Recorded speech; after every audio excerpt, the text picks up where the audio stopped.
AK Industries Incorporated introduces the ultimate storm shelter installation video.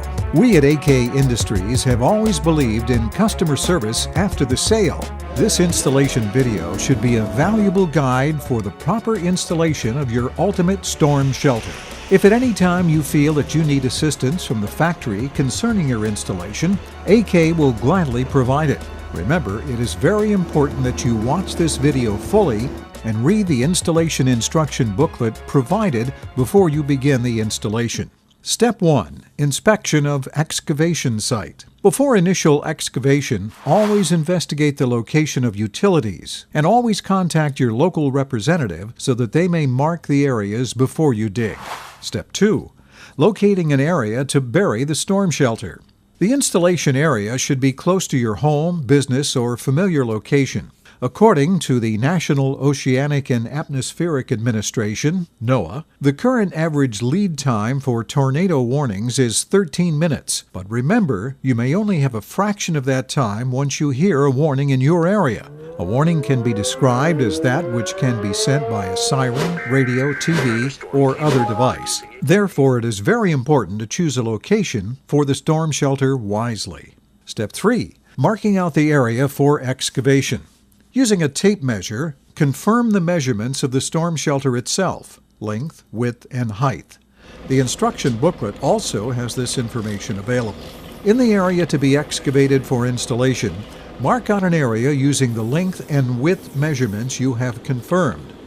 You can use either a tool to scratch out marks for excavation, a string, or marking paint to designate the area. Step 4.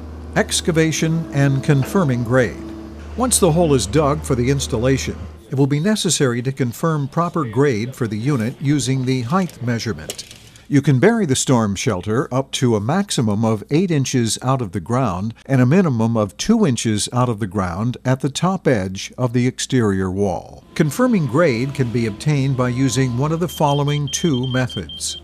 Method 1 is to use a 2x4 or other straight edge. Place the straight edge across the full length of the excavated hole with a level resting on it. Then use a tape measure to check the consistency of depth of the excavated hole across the span to the bottom of the straight edge. Method 2 is the use of a laser level or contractor's level. Please refer to the directions of use with the equipment you purchase or rent for this procedure. Step 5. Leveling the base of the excavation. If the native excavated soil is sandy or loamy, then it would be appropriate to use native soil available for leveling the bottom of the hole. If the native excavated material is clay or hard soil, then you should use a pea gravel aggregate mix or sand for leveling the bottom of the hole. This can be a layer that is approximately 1 to 2 inches, or at least covering the unevenness of the bottom of the excavated hole. Use a pounder or tampering tool to get the bottom of the hole settled completely flat. Check the level again just prior to installation of the storm shelter. Step 6. Installation. Hook the storm shelter to the backhoe using a lifting apparatus, not included, to the eyelets provided on the storm shelter. The storm shelter is raised and then lowered into the hole for final preparation before backfill. Step 7. Eyelet removal. Once the storm shelter is in the ground and level, remove the 2 eyelets from the top of the storm shelter. Step 8. Backfill.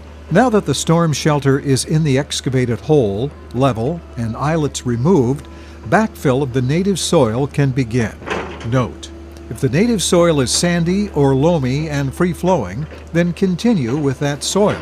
If the native excavated material is clay or hard soil, then consider using pea gravel for the first half of the backfill process, then finish with existing soil to grade. Step 9. Concrete. When selecting your concrete, make sure that you order a pea gravel mixture, if available, with a rating of 4,000 psi, 8 to 10 slump value.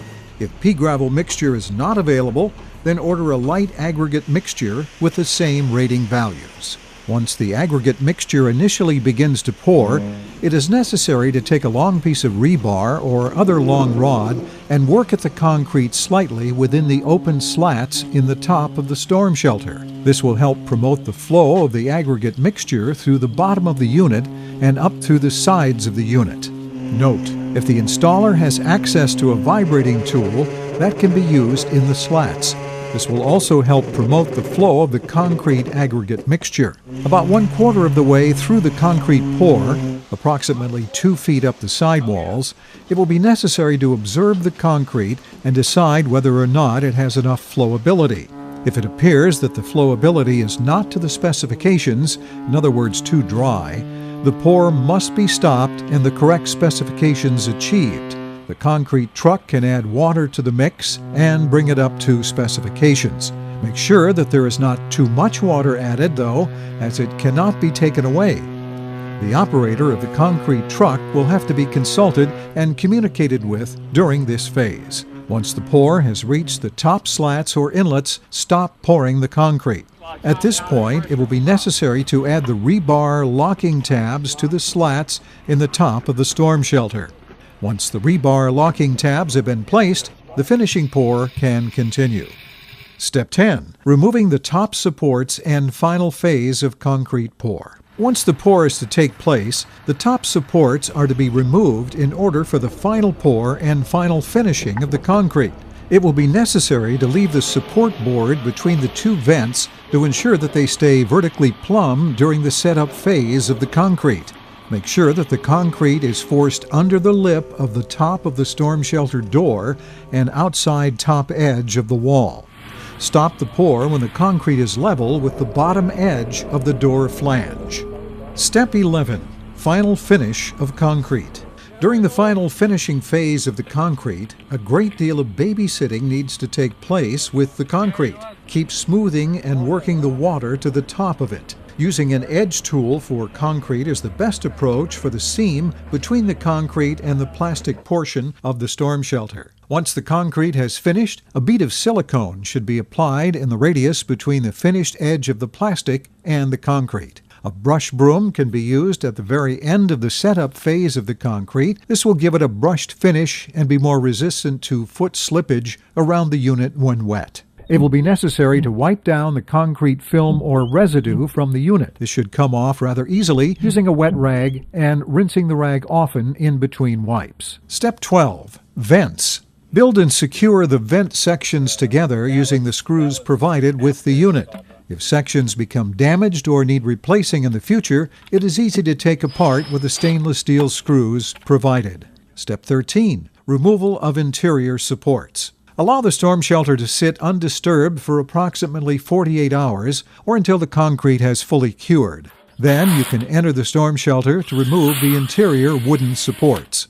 You will need a T30 bit or screwdriver to remove the two fasteners on the interior supports located at the steel door framing.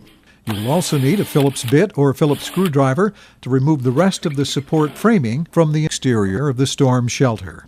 Tool list: tape measure, marking paint or string, shovel, Phillips screwdriver or rechargeable drill with Phillips bit, a straight edge or contractor's level, concrete finishing tools, lifting apparatus.